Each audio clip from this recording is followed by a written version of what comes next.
রাধে রাধে বন্ধুরা, কেমন আছো তোমরা সবাই? আই হোপ সবাই খুব ভালো আছো, আর আমরাও খুব ভালো আছি। আমার স্লাস ব্লগ চ্যানেলে তোমাদের অনেক অনেক স্বাগত আর অনেক অনেক ভালোবাসা। তো বন্ধুরা, আজকে হচ্ছে মঙ্গলবার আর এখন বাজে হচ্ছে সকাল 7টা। তো সকালে আমি ঘুম থেকে উঠে পড়েছি, 7টার সময় উঠি, আমার ফোনে অ্যালার্ম দেওয়া থাকে। তো 7টার সময় উঠেছি দেখো। তো সবারই ফার্স্টে উঠে ঠাকুরকে প্রণাম করে তো তারপরে তোমাদের দাদা ভাই আর মাম্মাম তো শুয়ে আছে, এর জন্য বিছানাটা আমি ঝাড়তে পারিনি। তো তারপরে ঘরটা আমি ঝাড় দিয়ে নিলাম, পরে বিছানাটা ওরা যখন উঠবে বিছানাটা আমি ঝেড়ে নেব। তো এদিকে দেখো আমার ঘরটা ঝাড় দেওয়া হয়ে গেছে, তো এবার আমি বাইরেটা ঝাড় দিয়ে নিচ্ছি। তো সকালবেলা বাবা ঝাড় দিয়েছিল, তো আমি আরেকবার সামনেটা ঝাড় দিয়ে নিলাম, যেহেতু ঘরে ধুলোগুলো আবার সামনেতে পড়লো, এর জন্য আমি আবার ঝাড় দিয়ে নিলাম। তো তোমরা ভাববে তো বাবা উঠোন ঝাড় দিয়েছে, তো মায়ের শরীরটা খারাপ, এর জন্যই বাবাই দিয়েছে উঠোনটা ঝাড়, আর আমি তো অত সকালে উঠি না, তার জন্য বাবা উঠোনটা ঝাড় দিয়ে দেয়। তো দেখো আমার উঠোনটা ঘর দুয়ার ঝাড় দেওয়া হয়ে গেছে। তো এবার আমি ঘরটা মুছে নিচ্ছি। তো এই লাঠি দিয়ে মুছতে মুছতে এত বাজে অভ্যাস হয়ে গেছে না, কি বলবো তোমাদের। আর মানে ওই সেই কাপড় দিয়ে আর মুছতে মানে ইচ্ছেই করে না, কি আর করব। তো মানুষ তো সুখের দাস, তাই না বলো? তুমি যত সুখ করবে তো আরও তত বেশি সুখ করতে তোমার ইচ্ছা করবে। তো দেখো আমার ঘর দুয়ার মোছা ঝাড় দেওয়া হয়ে গেছে। তো আমি এবার দুয়ারটাতে একটু জল দিয়ে ঝাড় দিয়ে দেব। তো দুয়ারটাও একটু পরিষ্কার থাকে, এতে ঘরটা নোংরা কম হয়। আর সকালে দুয়ারটা জল দিয়ে ধুয়ে দেওয়াও ভালো, তো পরিষ্কার থাকে। আর এখানে না একটা তুলসী গাছ হচ্ছে, জানো তো? তো ঝ্যাঁটার জলগুলো লাগে, তুলসী গাছটা উঠিয়ে অন্য জায়গায় লাগাতে হবে। তো লাগানো আর হচ্ছে না, আরও কটা হয়েছিল, এগুলো বাবা তুলে লাগিয়েছে। তো এদিকে দেখো আমি সব বাসি কাজ সেরে চান করে এখন চলে এসেছি পুজো দিতে। তো তুলসী গাছে জল দিয়ে নিলাম। তো এবারে আমি ঠাকুর ঘরটাকে পরিষ্কার করে নেব, মুছে নেব। তো বাসনগুলো থাকে, সেই বাসনগুলো ধোবো। তো গোপাল ঘুমাচ্ছে, গোপু সোনাকে উঠাবো। তো ঠাকুর ঘরেও জানো না 0.5 ঘন্টা মতো লেগে যায় টাইম। তো সকালে মানে খুব তাড়াহুড়োতেই মানে কাজকর্ম করি আর কি, মানে সকালের দিকে না অনেক কাজ থাকে, তো দুপুরের দিকে দেখবে অত কাজ থাকে না, সব মানুষেরই দেখবে সকালের দিকে একটু কাজের চাপটা বেশি থাকে। তো আমারও সেরকমটাই। তো বাসি কাজ সেরে তো এখন পুজো দিয়ে নিচ্ছি। তো গোপুসোনাকে ঘুম থেকে উঠালাম। তো এবার গোপুসোনাকে তো স্নান করাতে হবে। তো গোপুসোনাকে এবার দেখো গঙ্গা জল, ফুল আর তুলসী পাতা দিয়ে চান করিয়ে নিলাম। তারপরে আবার গোপুসোনার ড্রেসটা পরিয়ে দিলাম। তো গোপুসোনার সিংহাসনে আবার বসিয়ে দিলাম। তো তারপরে দেখো ঠাকুরের চরণে চরণে ফুলগুলো আমি দিয়ে নিচ্ছি। তো আজকে হচ্ছে কালকে শিবের পুজো ছিল সোমবার, যেহেতু এটা বাবার মাস, তো এর জন্য ওই আমাদের একটা পিকচার আছে, পিকচারের মাথাতেই জল ঢেলেছিলাম আমি। ওখানে একটা মানে শিব ঠাকুরের ফটো আছে, তো ওখানে গঙ্গা জল ঢেলেছিলাম। তো ওখানে ওই জায়গাটা একটু পরিষ্কার করে নিলাম। আর এখানে হচ্ছে কালকে দাদু মাকে দেখতে এসেছিলো, তো কিছু ফল এনেছিল, তো সেই ফলটা দিয়েই আজকে পুজোটা করছি। তো ঠাকুরের প্রসাদে এই আপেলটা আর একটা পেয়ারা কেটেই মানে প্রসাদে দেব। তো সেই আপেলটা এখন আমি কেটে নিচ্ছি। তো একটা আপেল আর একটা পেয়ারা, তো এই দুটো কাটলেই ছোট ছোট থালা, তো মানে পুরো ভরে যায়, জানো না? তো দেখো আমি ভালো করে ধুয়ে নিয়েছি। তো ফার্স্টে জল দিয়েও ধুয়েছি, তারপরে আবার গঙ্গা জল দিয়েও ধুয়েছি। তো তারপরে এবার আমি ফলগুলোকে কেটে নিচ্ছি, তো তারপরে থালায় থালায় দিয়ে দিচ্ছি। তো তোমরা দেখতে থাকো। তো আমার ফলটা কাটা হয়ে গেছে। তো এবার আমি খোসাটা খোসাগুলো পড়েছিল, সেই খোসাগুলো আমি ওই পরিষ্কার করে নিলাম, যেহেতু জায়গাটা ছোট, তো পরিষ্কার করে তারপরে আমি আরতিটা করব। তো দেখো পরিষ্কার করে আমি ঠাকুরের সামনে সামনে সব প্রসাদগুলো দিয়ে দিচ্ছি। তো তারপরে আজকে অল্প ফুল পেয়েছিল বাবা, জানো তো? এর জন্য ঠাকুরের আসনটা অতটা ফুল মানে ফুল দিয়ে সাজালে দেখবে ভালো লাগে, তো আজকে অল্প ফুল দিয়েই সাজিয়েছি। তো তারপরে দেখো ধূপকাঠি ছিল না, তো বাবার দোকান থেকে আবার ধূপকাঠি নিয়ে আসলাম। তো এবার আমি আরতিটা করছি, তোমরা দেখতে থাকো, আশা করছি তোমাদের ভালো লাগবে।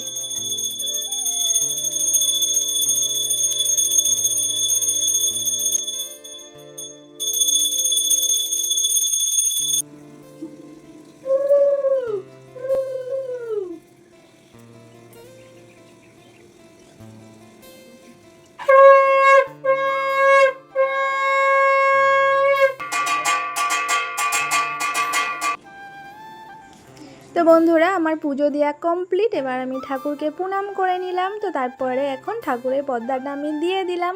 তো কিছুক্ষণ ওয়েট করার পরে আবার পর্দাটা খুলে ঠাকুরের প্রসাদগুলো আমি সরিয়ে নিলাম। তো তারপরে সবাইকে দিয়ে দেব। তো এইদিকে দেখো সব মানে পুজো টুজো কাজবাজ করে এখন আমি চলে এসেছি রান্না করতে। তো রান্না তো করতেই হবে, তাই না? তো দেখো আমি রান্না করতে চলে এসেছি। তো হাঁড়িটা মাজাই ছিল, আবার আরেকবার করে ধুয়ে নিচ্ছি। আমি যতই মানে বাসন ধুয়ে রাখি না কেন, যখন ব্যবহার করি তখন আরেকবার করে ধুয়ে নিই ডবল করে। তো দেখো হাঁড়িটা আমি ধুয়ে নিলাম। তো তারপরে জলটা আমি দিয়ে নিচ্ছি। তো তারপরে চাল ধুয়ে দেব। তো আজকে পুজো দিতে সব কাজবাজ সারতে আমার রান্না করতে একটু দেরি হয়ে গেছে বলতে পারো। তো কারণ মায়ের শরীর খারাপ, মা যে কাজগুলো আগে করতো ওই কাজগুলো আমি ধরো করছি, তো টাইমটা একটু বেশি লাগছে। তো রান্না করতেও একটু দেরি হয়ে যাচ্ছে। তো এখন তো উনুনে রান্না করছি না, গ্যাসেই করছি দেরি হওয়ার কারণে। এইদিকে দেখো আমি হাঁড়িটা বসিয়ে দিয়েছি। তো তারপরে চালগুলোকে আমি ধুয়ে নিচ্ছি। আর চালটা মানে চালের জলটা গরুতে খাবে বলে পাশে একটা গামলা রাখা আছে, ওই গামলার মধ্যে চাল ধোয়া জলটা রাখছি। আবার যা সবজি কেটে যে খোসাগুলো হবে ওইগুলোও রাখছি। তো ভালো হবে, বারবার আমাকে যেতে হবে না ওখানে, নাহলে বাইরে প্রচুর রোদ, বারবার যেতে হবে তো কষ্ট হবে। এর জন্য আমি ওই গামলাটা নিয়ে এসেছি, ওই গামলার মধ্যে সব কিছু রাখছি। হ্যালো বন্ধুরা, কেমন আছো তোমরা সবাই? আই হোপ সবাই খুব ভালো আছো, আমরাও খুব ভালো আছি। আর আজকে হচ্ছে মঙ্গলবার, আর এখন বাজে সকাল 9:30। তো আমি ঘুম থেকে উঠেছি সকাল 7টার সময়। তো কাজবার সাথে সাথে আমার 8টা বেজে গেছিলো। তো তারপরে স্নান করে পুজো দিয়েছি। তো তারপরে তো রান্না বসালাম, তোমাদেরকে তো দেখালাম। তো চলো তোমরা আমার ভিডিওটা কন্টিনিউ দেখতে থাকো। আর যদি ভালো লাগে থাকে তো প্লিজ একটা লাইক করে দিও। তো চলো, আশা করছি তোমাদের ভালো লাগে। তো আগের দিন বলতে রবিবারে তো তোমাদের দাদা ভাই ইলিশ মাছ এনেছিল। তো ইলিশ মাছ অনেক কটা এনেছিল, আবার মাংসও এনেছিল। তো কি করব, ইলিশ মাছটা মানে এক বেলার জন্য রান্না করেছিলাম, আর যে কটা ছিল ফ্রিজে রেখে দিয়েছিলাম। যেহেতু মাংস এনেছিল আর তার পরের দিন খাবো, তার পরের দিন তো সোমবার ছিল, তো নিরামিষ। এই মাছটা আমরা সোমবারে নিরামিষই খাচ্ছি, কারণ বাবার মাস। তো এর জন্য মাছটার খাওয়া হয়নি। তো আজকে ভাবছি ওই 4 পিস মাছ আছে, ওটা ঝাল মানে মশলা দিয়ে করব। আর এইদিকে মুসুরির ডাল করব। এর জন্য মুসুরির ডাল সেদ্ধ বসিয়ে দিলাম। আর এইদিকে সবারই চা খাওয়া হয়ে গেছে, আমি লেট বলতে পারো। তো আমি লাস্টে খাচ্ছি, আর আমি প্রতিদিন লাস্টেই খাই। তো দেখো আমি এখন চাটা খেয়ে নিচ্ছি, সবারই খাওয়া হয়ে গেছে।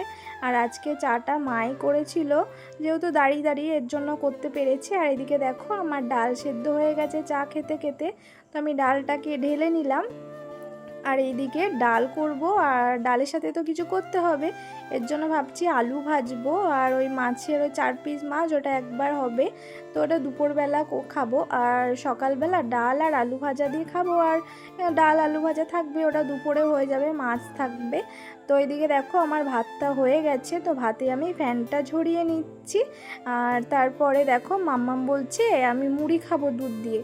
তো তারপরে ফ্রিজে দুধ ছিল, ওই দুধটা একটু গরম করে মাম্মামের জন্য মুড়ি দিয়ে ওই মাম্মাম আবার আছে ওর ঠাম্মির কাছে, তো ওই ঘরে দিয়ে আসলাম।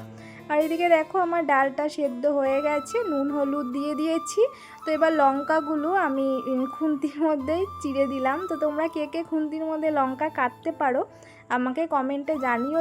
তো আমি না আগে পারতাম না, তো মা করতো এরকম, তো মায়ের দেখে দেখে শিখেছি, তো এখন মোটামুটি পারি। তো তারপরে দেখো আমার ডালটা সেদ্ধ হয়ে গেছে।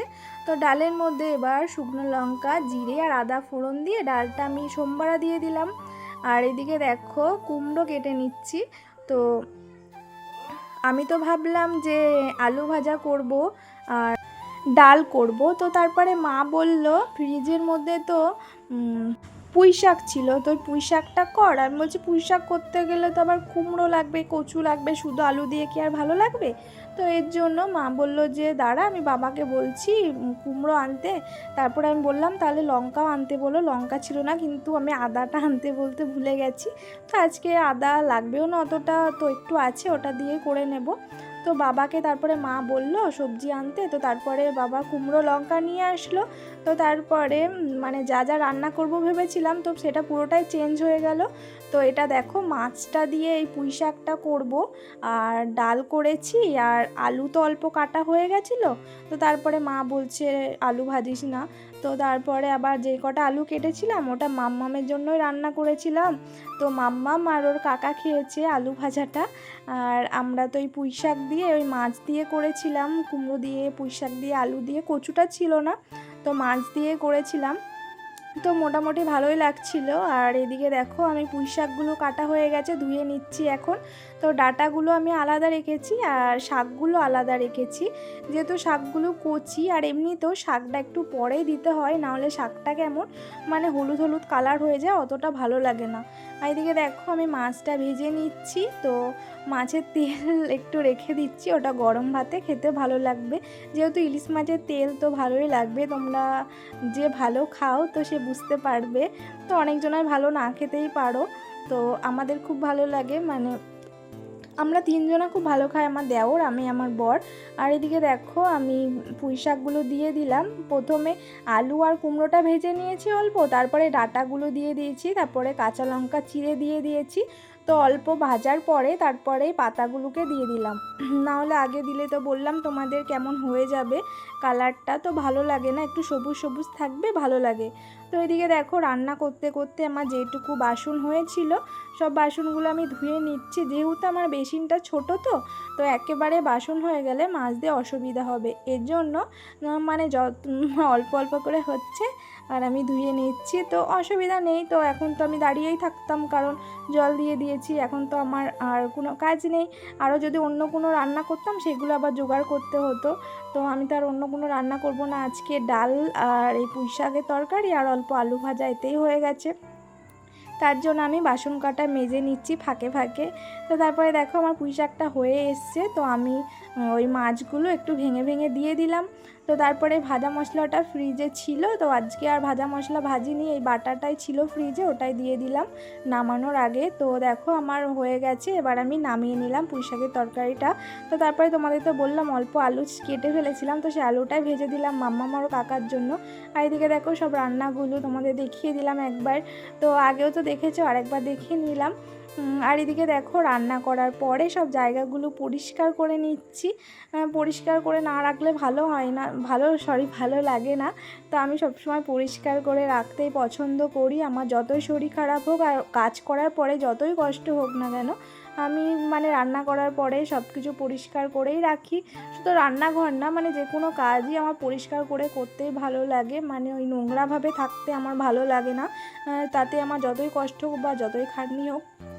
তো তারপরে দেখো আবার কিছু বাসন হয়েছিল, সেই বাসনগুলো আবার ধুয়ে নিচ্ছি। তো এটা হচ্ছে চা খাওয়ার ফ্লাস্ক, সকালবেলা চাটা এর মধ্যেই ঢেলে রাখি, যাতে আমাকে বারবার গরম করতে না হয়, আর বারবার চা গরম করলে আমাদের তেতো হয়ে যায়, এর জন্য ওই ফ্লাস্কটার মধ্যে ছেঁকে ঢেলে রাখি, ওটাই ভালো সুবিধা হয়। এদিকে দেখো কাপগুলো ছিল আর কড়াইটা একটু পরে মাজবো, তো এগুলো মেজে নিই, তারপর পরিষ্কার করে নিই, তো তারপরে কড়াইটা মাজবো। আর এদিকে দেখো তারপরে মাম্মামকে ভাত খাইয়ে নিয়েছিলাম, ও ডালে ঝাল অল্প হয়েছিল বলে তো ডালটাও খেতে পেরেছিল। তো তারপর ওকে খাওয়ানোর পরে দুধ দিয়ে গেল, তো দুধটা আমি এখন জাল দিয়ে নিচ্ছি। আর দেখো রান্নাঘরটা পরিষ্কার করে নিয়েছি, পুরোটাই পরিষ্কার হয়ে গেছে, কড়াইটা ছিল ওটাও মেজে নিয়েছি। তো কেমন লাগছে তোমরা বলো। তো আমাদের ঘরে বারান্দার মধ্যেই রান্নাটা করি। তো এদিকে দেখো আমার দুধটা জাল দেওয়া হয়ে গেছে, তো দুধের এই মানে কি বলবো, এটা মানে দুধ জাল দেওয়ার এটা একটু ঘুরিয়ে দিলাম, নাহলে বিড়ালে আবার ফেলে দিলে পুরো নিচের দিকে পড়ে যাবে। তো বিকেলবেলা একটু দুপুরে ভাত টাত খেয়ে একটু শুয়েছিলাম, তো তারপরে আবার ঘুম থেকে উঠে দেখো উঠোনটা ঝাঁট দিয়ে নিচ্ছি, আর আমাদের উঠোনটা অনেকটা বড়, তো ঝাঁট দিতে মানে মাজা পুরো ব্যথা হয়ে যায়। তো ব্যথা হলেও কি করার আছে, ঝাঁট দিতেই হবে। তো আজকের মতো ব্লগটা এখানে এন্ড করলাম, টাটা, ভালো থেকো, সুস্থ